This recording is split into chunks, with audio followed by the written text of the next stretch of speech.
Bonjour tout le monde et bienvenue sur Annie Luc Vlog. Aujourd'hui, on entame notre avant-dernière journée à Edmonton. Ici, on aperçoit le Commonwealth Stadium, l'un des plus grands stades du Canada. Aujourd'hui, c'est une journée un peu spéciale. C'est déjà l'avant-dernière journée de notre séjour ici.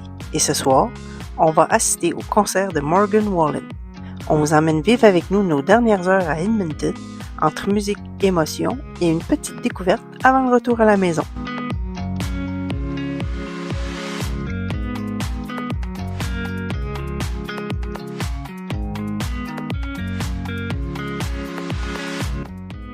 Avant de débuter la journée, si vous ne l'avez pas encore vu, on vous invite à regarder notre vidéo du concert de Morgan Wallen.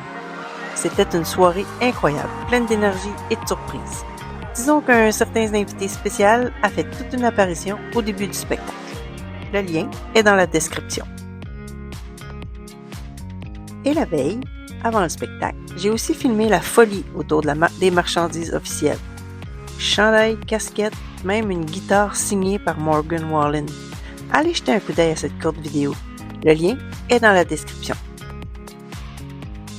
Bon, on commence notre journée. On passe sous l'arche du quartier Old Strathcona. Puis soudain, sur notre gauche, on aperçoit une immense coupe Stanley. Impossible de ne pas s'arrêter. J'ai installé la caméra et je nous ai filmé pendant qu'on la découvrait. La coupe est une copie conforme avec tous les noms des joueurs et des équipes gravés dessus. Une belle surprise qu'on n'oubliera pas. La coupe était tellement belle. Luc était tellement content aussi. On voyait l'étincelle dans ses yeux.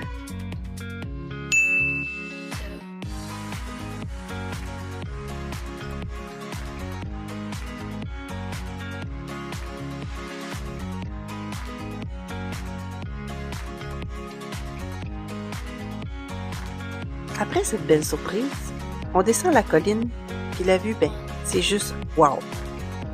Le centre-ville d'Edmonton se dévoile sous un ciel parfait. Avec le Walterdale Bridge juste devant nous, c'est fou comme cette ville combine la modernité de ses gratte-ciels et la nature tout autour.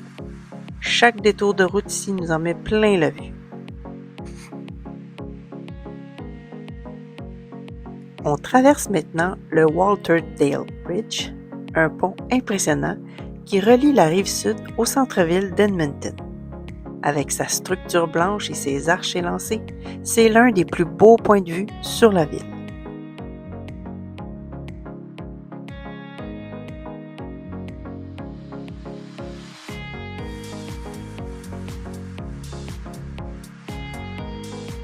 C'est quand même spécial, on est en pleine semaine et il n'y a même pas de congestion.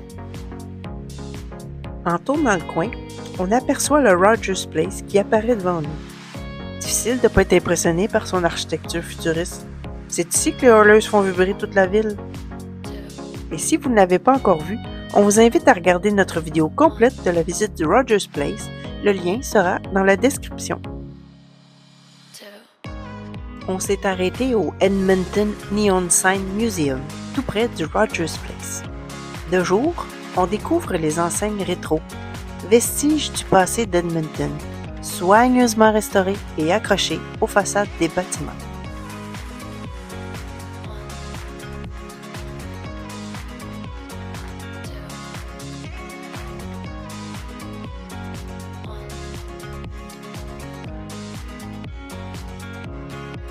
Et en soirée, c'est tout un spectacle.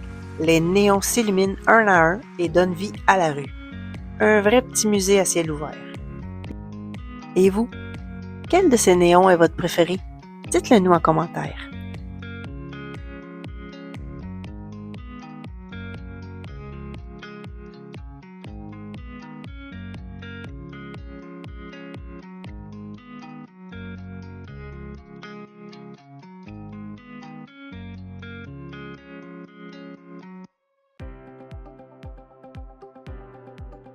Direction le West Edmonton Mall, ou le WEM comme disent les habitués.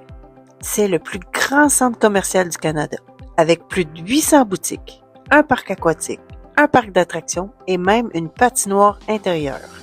Un vrai monde à part, où on peut facilement passer la journée, voire la semaine.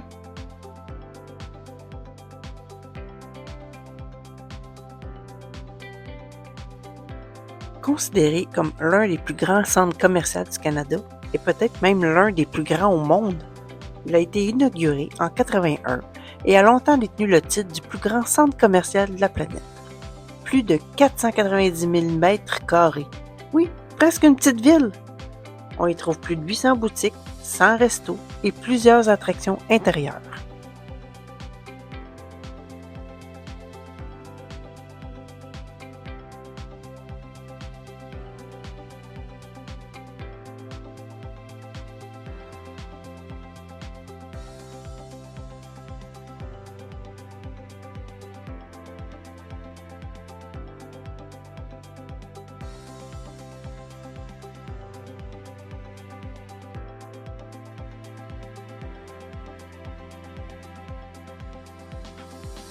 Ici, il y en a vraiment pour tous les goûts. Comme ici, vous pouvez faire du go-kart intérieur.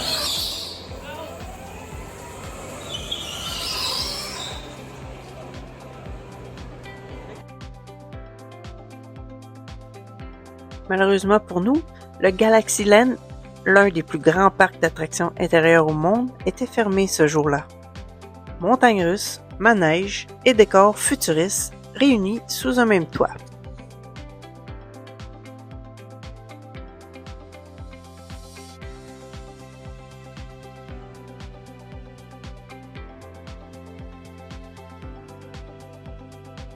Ice Place, une patinoire intérieure à grandeur réelle, souvent utilisée pour des compétitions.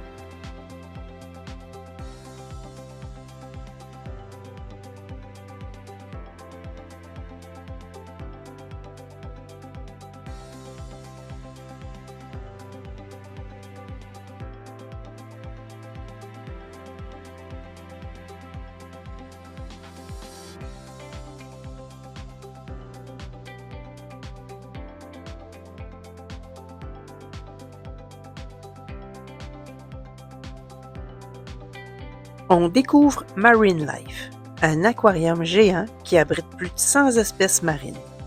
Poissons tropicaux, requins, tortues et même pingouins. C'est un vrai monde sous-marin en plein cœur du centre commercial.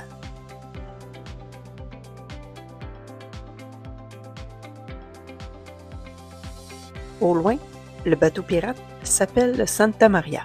C'est une réplique grandeur nature du célèbre navire de Christophe Colomb. Il sert souvent de lieu pour des événements, des mariages et des séances photos. Le World Water Park. Un gigantesque parc aquatique intérieur avec une piscine à vagues et des toboggans géants.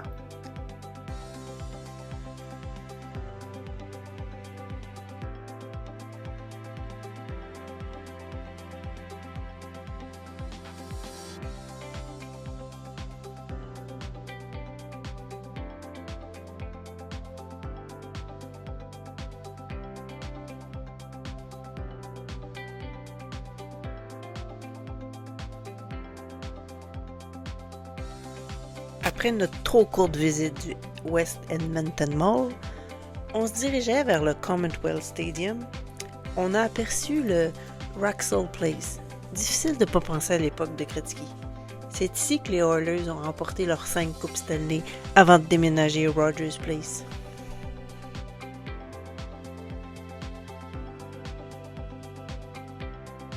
Le lendemain matin, vu qu'on prenait l'avion qu'en fin d'après-midi, on en a profité pour prendre la route et admirer les paysages albertains. Des champs à perte de vue, c'était de toute beauté.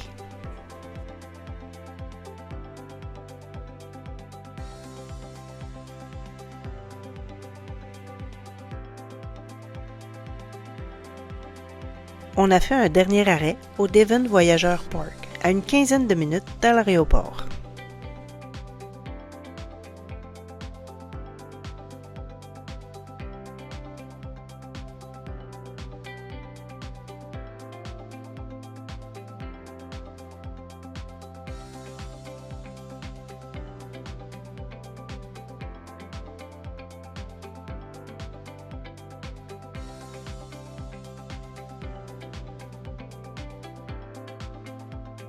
Si vous avez vu la vidéo en route vers Edmonton, vous avez vu du ciel une rivière.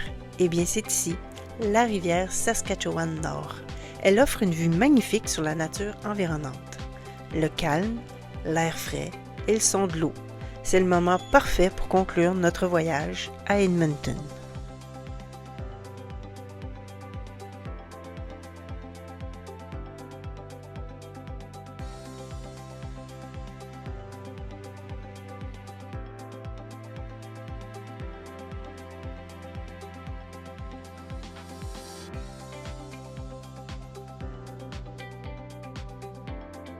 Si vous aimez nos vlogs, vous pouvez aussi nous suivre sur Instagram pour voir des exclusivités et des stories.